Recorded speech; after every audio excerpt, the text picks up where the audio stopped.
Hi everyone. Science through keywords में आप सभी का फिर से स्वागत है।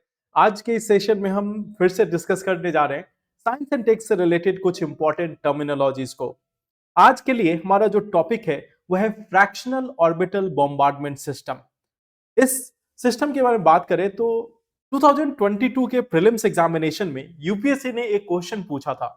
उस क्वेश्चन को आप एक बार देखें। विच one of the following statement best reflects the idea behind the fractional orbital bombardment system often talked about in media. अब देखो, 2022 के प्रीलिम्स में इस क्वेश्चन के पूछे जाने के पीछे कारण क्या है, उस कारण को हम लोग डिस्कस करेंगे। बट इसके साथ साथ देखते हैं कि आखिर ये फ्रैक्शनल ऑर्बिटल बॉम्बार्डमेंट सिस्टम होता क्या है।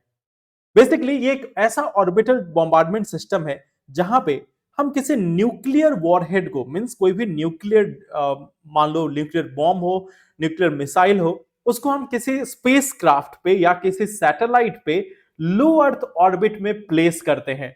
मींस ये जो हमारे न्यूक्लियर वॉरहेड्स होंगे, जो हमारे न्यूक्लियर वेपन होंगे, वो हमारे मिसाइल्स के द्वारा लॉन्च नहीं करके बल्कि हम इनके स्पेस क्राफ्ट में या फिर सैटेलाइट्स के पास रखेंगे, सैटेलाइट्स के साथ रखेंगे, और देन वहीं से डायरेक्ट इन वेपन्स को लॉन्च किया जा सकता है किसी भी स्पेसिफिक टारगेट पे। अगर आप देखो, जो हमारे पास अभी जो बैलिस्टिक मिसाइल्स होते हैं, बैलिस्टिक मिसाइल्स जनरली एक, आप बोल सकते हो कि एक पाथ फॉलो करते हैं जिसमें वो अर्थ की एटमॉस्फेयर को क्रॉस करके स्पेस में जाते हैं और वहां से फिर रे एंटर करके देन दोबारा ग्राउंड पे हिट करते हैं अपने स्पेसिफिक टारगेट पे।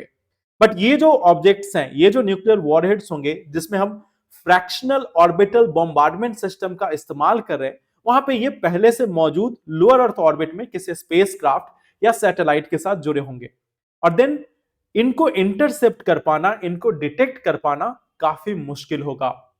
और ये अपनी जो टारगेट है उनको किसी भी डायरेक्शन से अप्रोच करके डिस्ट्रॉय कर सकता है, और इसके लिए काफी घातक सिस्टम, काफी डेंजरस सिस्टम साबित हो सकता है। अब ये जो है लो अर्थ ऑर्बिट में, जैसे अगर हम इसके मेन फैक्ट्स को देखें तो एफओबीएस सिस्टम जो है, फ्रैक्शनल ऑर्बिटल बॉम्बार्डमेंट सिस्टम, इसमें एक न्यूक्लियर वॉरहेड को लो अर्थ ऑर्बिट में रखा जाएगा। अब यहाँ पे स्टिल्थ और less predictable means of delivering nuclear payload है। मींस यहाँ पे इसके दिशा को, इसके पाथ को ट्रैक कर पाना काफी मुश्किल होगा। अब देखो, इससे रिलेटेड एक ट्रीटी थी, सॉल्ट टू ट्रीटी 1979 में। अगर हम देखें तो रसिया और यूएस के बीच में जो युद्ध चल रहा था, इस बीच में, या कोल्ड वॉर चल रहा था एक तरीके से, इस बीच में इस फ्रैक्शनल ऑर्बिटल बॉम्बार्डमेंट सिस्टम का इस्तेमाल किए जाने के बारे में सारी कंट्रीज सोच रही थी। बट सॉल्ट टू ट्रीटी के तहत 1979 में जो साइन की गई, उसके तहत इन फ्रैक्शनल ऑर्बिटल बॉम्बार्डमेंट सिस्टम पर रोक लगाया गया, और साथ ही साथ बाकी जो स्ट्रेटेजिक आर्म्स हैं उनके रिडक्शन के बारे में भी बात की गई थी।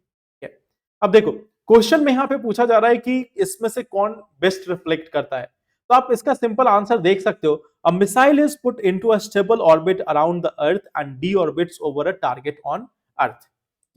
सो it is the C is the right answer here. एक ऐसा मिसाइल जो एक स्टेबल अर्थ ऑर्बिट में, अर्थ के अराउंड रखा जाएगा, लोअर अर्थ ऑर्बिट में, और फिर वहां से किसी स्पेसिफिक टारगेट को हिट कर सकता है। अब देखो, रिलेवेंस क्या था। 2021 में चाइना ने एक मिसाइल टेस्ट की थी जिसके स्पीड 33,800 किलोमीटर पर आवर थी।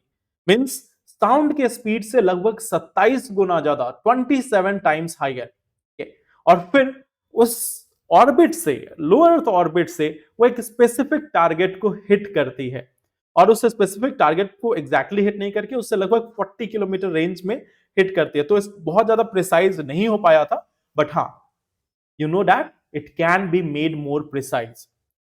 अब ये इतनी फास्ट मूविंग व्हीकल है, 33,800 किलोमीटर पर आवर। अब इसके कारण इसको ट्रैक कर पाना या इंटरसेप्ट कर पाना बहुत ही मुश्किल होगा। लोअर अर्थ ऑर्बिट का मतलब आप समझ सकते हो कि it will be placed something around 500 600, या इवन आप 200 किलोमीटर के बाद भी आप लोअर अर्थ ऑर्बिट देख सकते हो। तो 200-400 किलोमीटर अबव स्काई में यह प्लेस होगा, और वहां पे उसकी स्पीड होगी 33,800 किलोमीटर पर आवर। तो आप इमेजिन कर सकते हो कि किस स्पीड से, यानी आप अप्रोक्सीमेटली 500 किलोमीटर पर मिनट के स्पीड से ये मिसाइल जो है वो ट्रैवल करेगी। 1 मिनट के अंदर में टारगेट को डिस्ट्रॉय करने की इसकी क्षमता हो सकती है। तो इसके हिसाब से इस फ्रैक्शनल ऑर्बिटल बॉम्बार्डमेंट सिस्टम को काफी महत्वपूर्ण माना जाता है, काफी डेंजरस माना जाता है। अब देखो, दूसरा हमारा एक कीवर्ड है, बहुत ही आसान सा कीवर्ड है। जब सब आपने आईटी से रिलेटेड जो चैप्टर्स पढ़ा होगा या साइंस टेक में कंप्यूटर्स के बारे में पढ़ा होगा, तो आपने क्वांटम कंप्यूटर के बारे में जरूर पढ़ा होगा। एक टर्म है क्लासिकल कंप्यूटर में, एक टर्म है बिट। बिट इज 0 और 1। ये एक बेसिक यूनिट है कंप्यूटर्स में कैलकुलेशन का, कंप्यूटर में इंफॉर्मेशन को स्टोर या ट्रांसमिट करने का। वहीं पे अगर हम क्वांटम कंप्यूटर्स की बात करें तो क्यूबिट, जिसे हम बोलते हैं क्वांटम बिट, एक फंडामेंटल यूनिट है क्वांटम इंफॉर्मेशन का। क्लासिकल बिट्स की बात करें, जो क्लासिकल बिट है वो 0 या 1 के फॉर्म में एग्जिस्ट करती है, जबकि जो क्यूबिट है वो 0 या 1 या दोनों एक ही टाइम में दोनों रूप में एग्जिस्ट कर सकती है, क्योंकि ये दो बहुत ही इंपॉर्टेंट प्रॉपर्टी फॉलो करती है। एक है क्वांटम सुपरपोजिशन और दूसरा है क्वांटम इंटैंगलमेंट। अब ये दोनों क्या है क्वांटम सुपरपोजिशन? देखो, सुपरपोजिशन क्या है? क्यूबिट्स जो है 0 और 1 के स्टेट में साइमल्टेनियसली एग्जिस्ट कर सकती है। तो इसका मतलब क्या हुआ कि एक क्यूबिट जो है एक कॉम्बिनेशन ऑफ क्लासिकल स्टेट्स को रिप्रेजेंट कर सकती है, सुपरपोज हो सकती है, मींस 0 1 में साइमल्टेनियसली एग्जिस्ट कर सकती है। और दूसरी एक प्रॉपर्टी है इंटैंगलमेंट की।